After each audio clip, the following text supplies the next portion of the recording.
할렐루야. 잘 지내셨습니까? 평안하십니까? 우리 옆에 있는 분들과 인사 나누겠습니다. 오늘 권사님, 지사님 미모가 거품이네요. 인사 나누겠습니다. 네, 오늘 지사님, 목사님, 권사님 미모가 거품이네요. 자, 다시 한번 인사하겠습니다.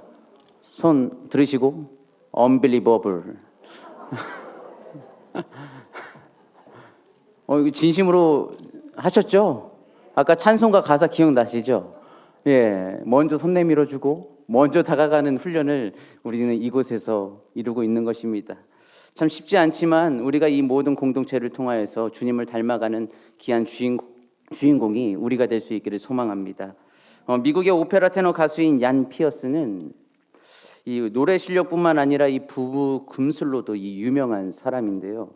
이 부부는 결혼 생활 초기에 많은 갈등이 있었다고 합니다. 뭐 이분만 갈등이 있었을까요? 우리도 결혼하고 나면 많은 갈등이 있지 않습니까? 서로를 사랑했음에도 불구하고 이 문제가 해결되지 않자 이 약속 한 가지를 했다고 하는데 그 약속은 무엇이냐면 한번 읽어볼까요? 시작.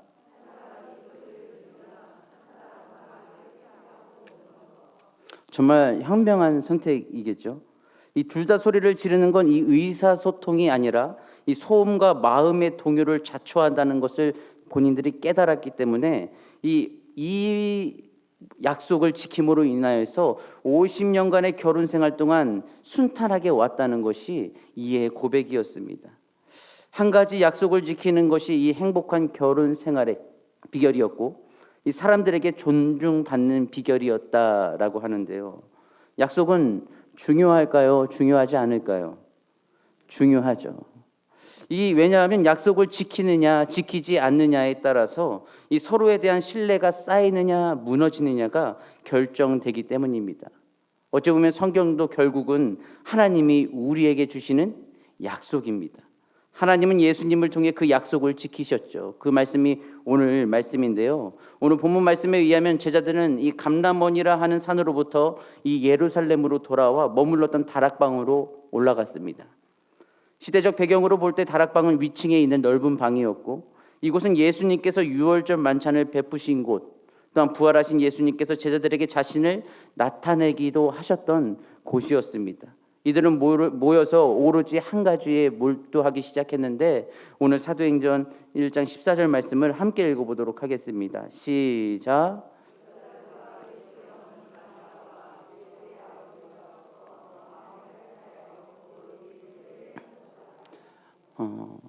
어떤 것에 몰두했습니까?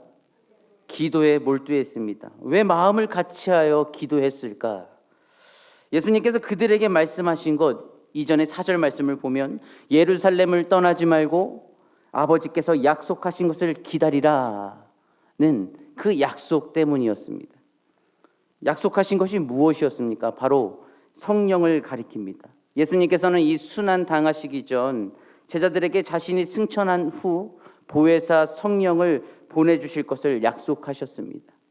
성령이 믿는 자들에게 임한다는 것은 이 구약 성경 요엘 2장 말씀에서 이미 예언된 사실이었기 때문에 이 예수님은 이 아버지의 약속하신 것이라고 말씀하셨던 것이었죠. 이 요한복음에는 성령을 어떻게 가리키냐? 보혜사라고 합니다. 헬라어로는 파라클레토스인데 옆에서 도와주는 분, 또한 카운셀러, 또 상담자의 역할을 하는 것이 바로 성령님이십니다. 결국 성령을 받게 되면 무엇이 다른가를 보았더니 실제로 오순절날 성령을 받은 사도들은 예수님을 배신하고 도망하기에 급급했던 이전과 달리 용감하고 담대하게 예수님의 증인으로서 사역을 감당해 나아갔습니다. 어떻게 그렇게 할 수 있었을까요? 그것은 바로 우리가 너무나도 잘 알고 있는 말씀인데 사도행전 1장 8절 말씀을 우리 함께 읽도록 하겠습니다. 시작.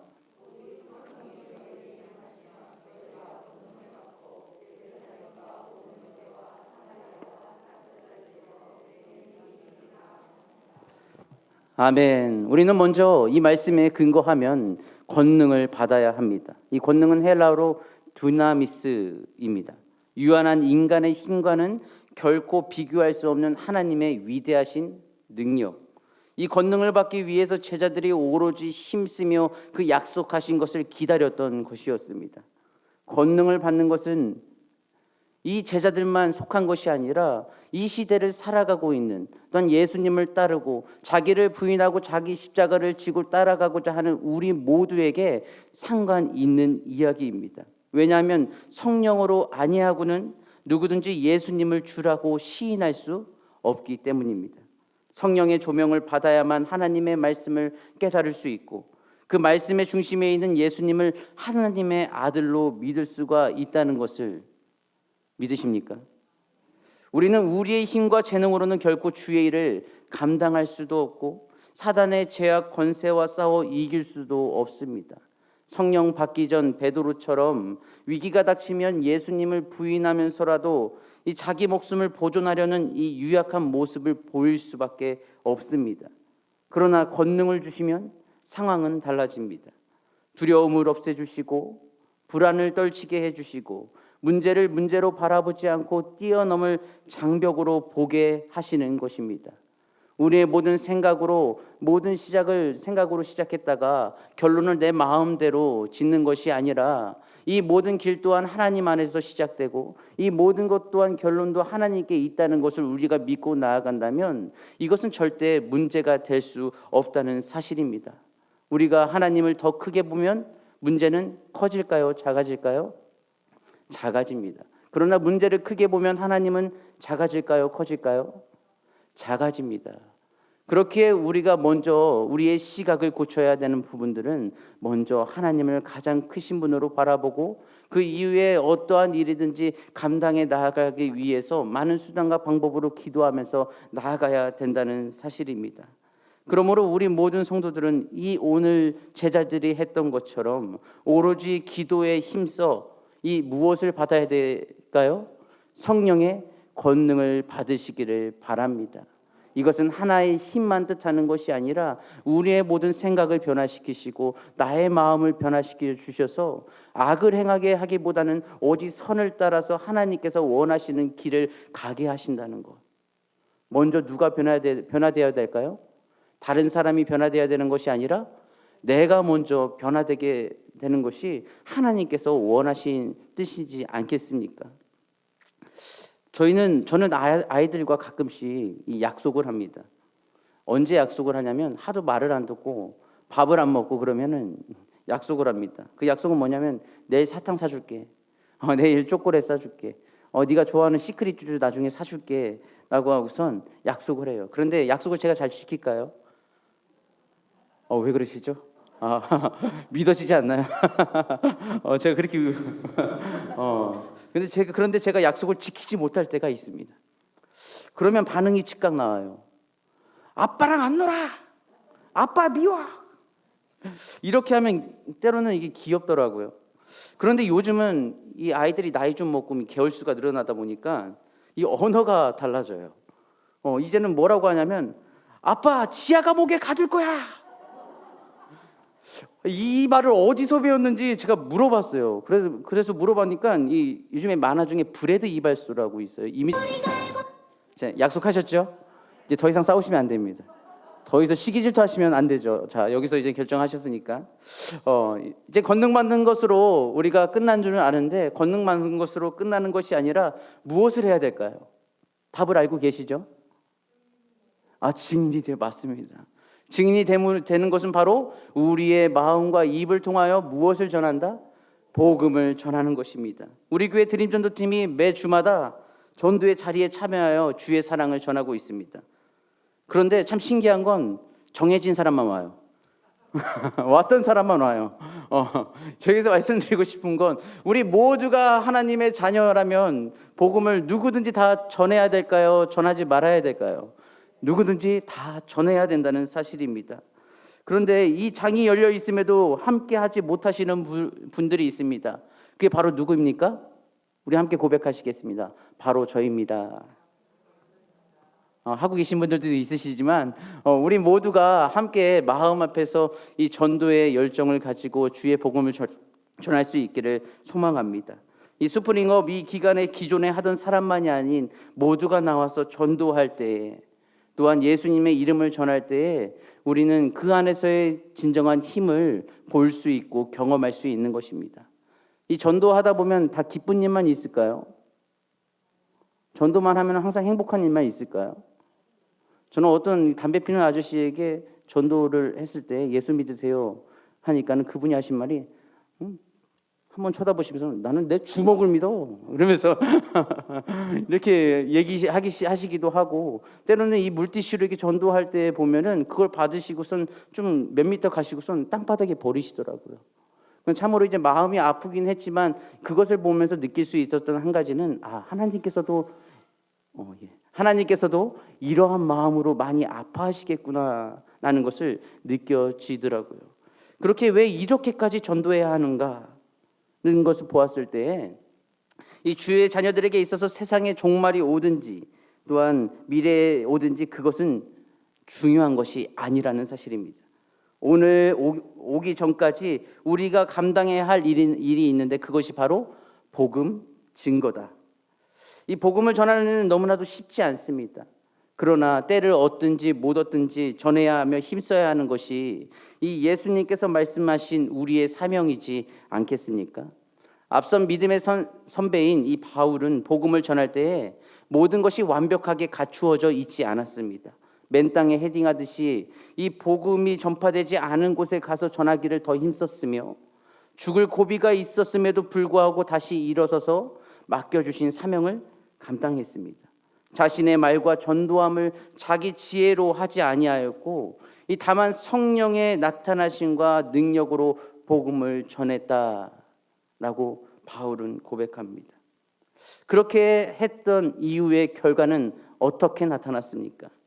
셀 수 없을 만큼 많은 자들이 예수님을 믿게 되었고 주님의 역사는 지금까지 지속되어 많은 자들이 주님께로 돌아오는 역사로 나타났다는 사실입니다. 성령의 일을 볼 때 복음을 전하는 일은 특별한 은사가 아닙니다. 입이 있고 마음에 주신 바 사명이 있으면 성령의 권능을 받은 자로서 누구나 전할 수 있는 것이 복음 증거인 것입니다. 기도하고 나아가면 이 전도할 수 있는 권능을 또한 부어주시고 어떠한 방법으로 역사할지 다 가늠할 수는 없어도 또한 그를 통해 또한 깨닫게 하시며 또한 그들의 마음 가운데 말씀의 씨앗을 뿌려 하나님을 알아가게 한다는 사실입니다. 한 영혼의 소중함을 바로 알고 우리가 권능을 받아 주님의 몸된 사역에 온전한 마음을 담고 싶다면 오로지 기도의 힘쓰므로 성령의 능력을 받아 모두가 한 마음과 한 뜻이 되어 동참해 주시기를 간절히 소망합니다. 성공학의 창시자 나폴레옹 힐은 다른 사람의 존중을 얻는 방법에 대해서 이 다음과 같이 말했습니다. 가끔 보면 작은 약속도 무조건 지키려고 노력하는 사람들이 있습니다. 그런 사람들은 언제나 주위의 존경과 신뢰를 얻습니다. 작은 약속이라도 반드시 기억하고 지키십시오. 그러면 사람들은 당신을 존중할 것입니다. 라는 내용인데요. 여러분, 이 하나님께서 주신 성령이 너희에게 임했을 때에 우리는 우리가 생각하지 아니한 사람으로 힘을 발휘하고 그 위력으로 발휘하며 삶을 살아간다고 말씀하셨는데 우리는 하나님께서 주신 약속을 약소하게 받아들이며 살고 있지는 않습니까? 작고 변변치 않아서 이 주님께서 약속하신 바를 잊어버리고 한쪽으로 치워버리고 내가 가는 방향, 내가 원하는 삶이 더 중요해 하면서 이 약속은 잊어버리고 살아가고 있지는 않습니까? 우리는 말씀을 알고 있는 것으로 끝내면 안 됩니다. 알고 있다는 것은 잠재력에 불과합니다. 알고 있는 것이 위력을 발휘하려면 이 무서운 실행력을 가진 사람을 만나야 되고 무서운 힘을 우리가 더욱 받아서 그것을 실천할 수 있어야 합니다. 누구든지 다 알고 있습니다. 그러나 실천하지는 않습니다. 이렇게 실천하지 않는 사람을 일컬어서 이 현존하는 세계 최고의 멘탈 코치인 이 보도 셰퍼는 자신의 책 이번 3월에 발간된 이 이기는 습관에서 쓴 내용 중에 이렇게 말하는데요. 많은 사람들이 이른바 폭포 증후군을 겪는다. 그들은 나아갈 방향도 정하지 않은 채 인생이라는 강물 속에 뛰어든다. 갈림길이 나와도 어떤 결정도 하지 않고는 그냥 강물을 따라 흘러갈 뿐이다. 무력감을 생생하게 느끼면서도 아무것도 하지 않는다.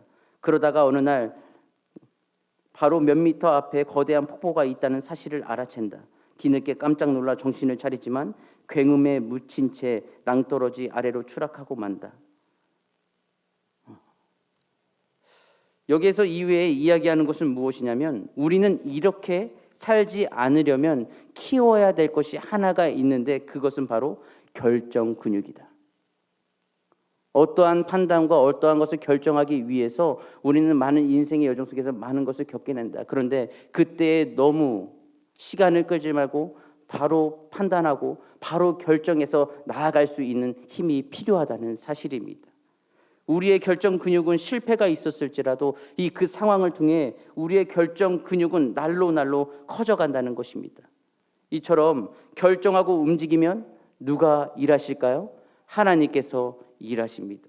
복음을 전했고 권면하였으나 바로 그 열매를 맺지 못할 때도 있을 것입니다. 그러나 그로 인해 낙심할 필요는 없습니다. 왜냐하면 말씀의 씨앗을 뿌린 곳에 하나님께서 열매를 거두시기 때문에 이것이 한 달이 걸릴지 1년이 걸릴지 10년이 걸릴지 30년이 걸릴지는 알 수 없습니다.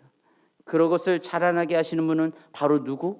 하나님이심을 믿는다면 약속하신 것을 기다리며 성령의 권능을 받아 우리에게 맡겨진 바 복음을 전하고 또한 복음을 전하지 못할 때는 우리가 삶의 본이 되어 예수 그리스도의 향기를 전할 수 있는 우리 모든 성도님들이 되시기를 주님의 이름으로 축원합니다.